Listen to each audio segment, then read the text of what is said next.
Y para hablar más sobre el tema, esta noche nos acompaña en el estudio John Lindsay Poland, coordinador del proyecto Stop US Arms to Mexico. Buenas noches, John. Bienvenido a Punto de Referencia. Muy buenas noches. Gracias. Buenas noches. Bienvenido, John. Gracias.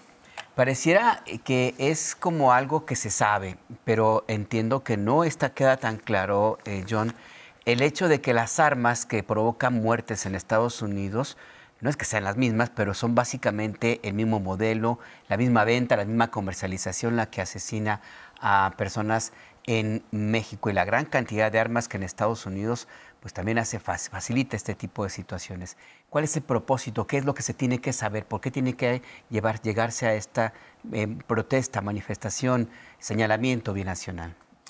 Pues sabemos que estamos ante, tanto en México como en Estados Unidos, un problema estructural del mercado de armas, que es la producción de armas muy militarizadas que no tienen ningún uso legítimo por parte de un civil o una civil normal. Es de fácil acceso, ¿no? Es enorme. Hay más de 400 millones de armas en nuestro país.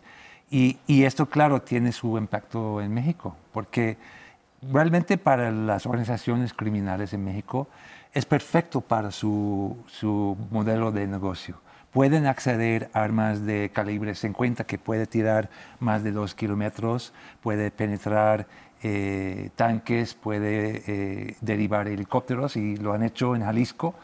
Es fácil conseguirlos, entonces es perfecto para los cárteles. Entonces tenemos que controlarlo, porque dentro de Estados Unidos también son las mismas marcas, vienen de las mismas armerías, y son las mismas prácticas y leyes y reglamentación que facilita esa violencia. Entonces, para nosotros es importante en todos los aspectos, para todas las comunidades que son afectadas, que realmente enfrentamos esa parte para todas nuestras comunidades. John, la organización de la cual tú formas parte, de hecho, que encabezas, Stop US Arms to Mexico, lleva tiempo no solamente revisando el tema, sino tomando iniciativas dentro de Estados Unidos en contra de la libre venta de las armas, justo por esta clase de problemas. Sin embargo, hace rato tú y yo comentábamos, estos esfuerzos dentro de Estados Unidos no habían sido suficientes frente al nivel de problema que tienen allá, y la demanda de México contra estas armerías cambió algo allá. Cambió la conversación pública sobre el tema de las armas. ¿Qué pasó y por qué se vuelve importante, incluso si la Corte desestimó esta demanda? Pues hay que reconocer que Estados Unidos está muy polarizado en muchos aspectos, y especialmente en esta cuestión sobre armas. Es casi como si fueran dos sociedades distintas. Y yo creo que antes de la demanda, la discusión de violencia en México, por lo menos, era sobre cárteles y drogas, y era sobre la frontera, y ahora es sobre la fabricación de tantas armas, de cuernos de chivo, de los rifles de calibre 50, y cómo el mercado de esas armas facilita el tráfico ilícito, facilita la violencia. Y eso yo creo que es un clic para mucha gente. Nosotros pensamos que hasta que las vidas de personas en México son parte del cálculo de formar políticas públicas sobre armas en Estados Unidos, no se va a cambiar. Pensamos que realmente la gente en Estados Unidos no quiere armar a los cárteles, no es el deseo de la gente, pero hay que tomar en cuenta el impacto de sus políticas, de sus negocios, de sus prácticas en cuanto a armas. ¿Por qué es tan difícil para el estadounidense promedio en esta parte que entiende que cree que el derecho al tener un arma forma parte casi de algo que es una obligación? ¿Por qué es tan difícil correlacionar la violencia que hay en Estados Unidos con la violencia que hay en México si hablamos del mismo tipo de instrumento, las armas? Hay datos que hablan de, por ejemplo, un tiroteo diario en Estados Unidos en promedio.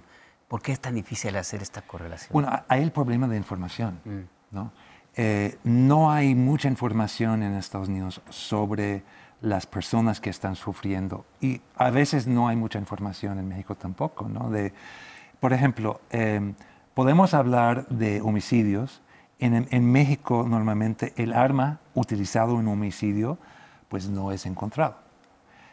O en las desapariciones forzadas, en la mayoría de las cuales hay un arma en medio, pues tampoco. Entonces, a nivel jurídico de investigación penal hay poca información, pero también en los medios no hay la misma información. Entonces la gente, y hay leyes en Estados Unidos que realmente restringen la publicación de información sobre las armas que son recuperadas en México y son rastreadas a un punto de compra o fabricación en Estados Unidos. Eso no se puede publicar fácilmente, ni por México ni por Estados Unidos.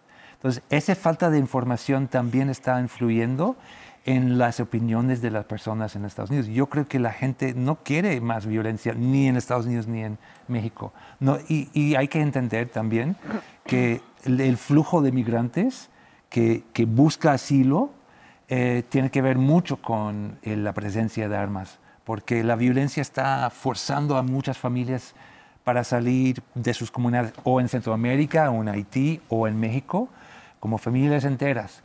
Y eso también está impactando a Estados Unidos. Hay que hacer esa conexión y pues eso es un paso importante. Las demandas, aunque la Corte Suprema dimitió la demanda contra fabricantes, hay otra demanda contra 5 armerías en Arizona. Eso es muy importante. Ha avanzado en la fase de pruebas, de producción de pruebas. Y además, la opinión de la Corte Suprema como enmarcó posibles futuros litigios, si se puede producir más evidencia que liga de los fabricantes a la violencia en México o al tráfico.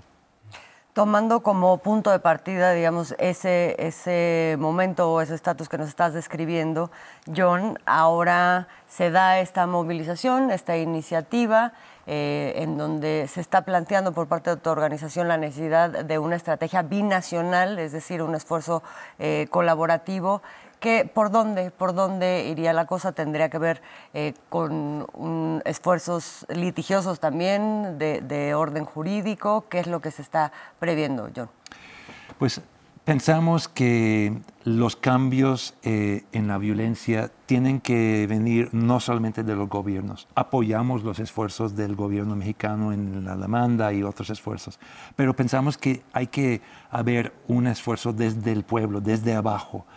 Y esto, lo que pasa mañana, es parte de eso.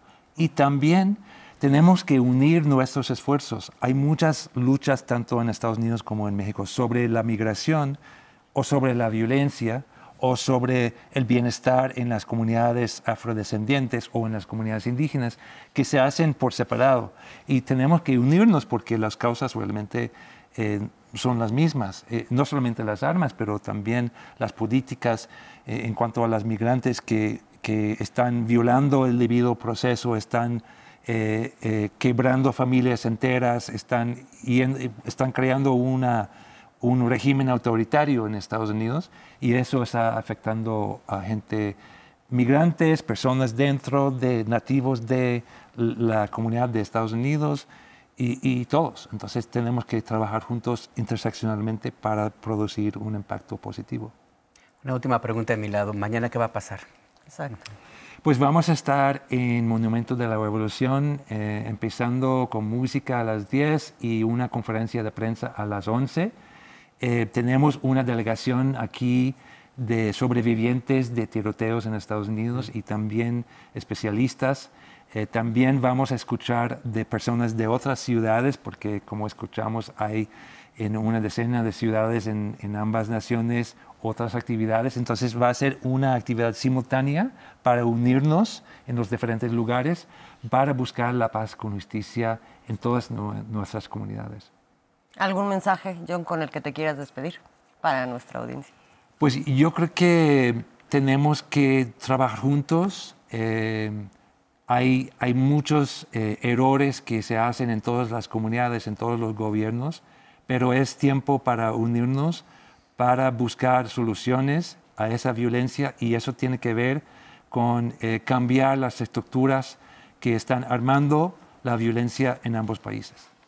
Muchas gracias, John. Muchas gracias, John. A ustedes. Gracias.